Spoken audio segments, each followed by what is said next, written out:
আমেরিকার president Donald Trump সামাজিক যোগাযোগ মাধ্যম সোশ্যাল ট্রুথে বলেছেন, আফগানিস্তান যদি আমেরিকাকে বাগরাম বিমান ঘাঁটির নিয়ন্ত্রণ ফেরত না দেয় তবে খারাপ কিছু ঘটবে। ট্রাম্প বলেন, আমরা এখন আফগানিস্তানের সঙ্গে কথা বলছি, আমরা দ্রুত ঘাঁটি ফিরে পেতে চাই। যদি তারা না দেয় তাহলে আপনারা দেখবেন আমি কি করি। ট্রাম্পের এই হুমকির জবাবে ইমারতে ইসলামিয়া আফগানিস্তান জানিয়েছে, তাদের কাছে দেশের স্বাধীনতা ও ভৌগোলিক অখণ্ডতা সবকিছুর চেয়ে বেশি গুরুত্বপূর্ণ।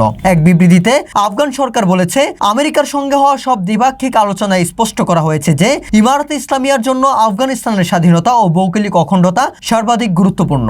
বিবৃতিতে দোহা চুক্তির প্রসঙ্গ উল্লেখ করে বলা হয়, মার্কিন যুক্তরাষ্ট্র প্রতিশ্রুতি দিয়েছিল যে আফগানিস্তানের ভৌগোলিক অখণ্ডতা ও রাজনৈতিক স্বাধীনতার বিরুদ্ধে কখনো শক্তি বা হুমকি ব্যবহার করবে না এবং দেশটির অভ্যন্তরীণ বিষয়ে হস্তক্ষেপ করবে না। আমেরিকার উচিত এ প্রতিশ্রুতি মেনে চলা।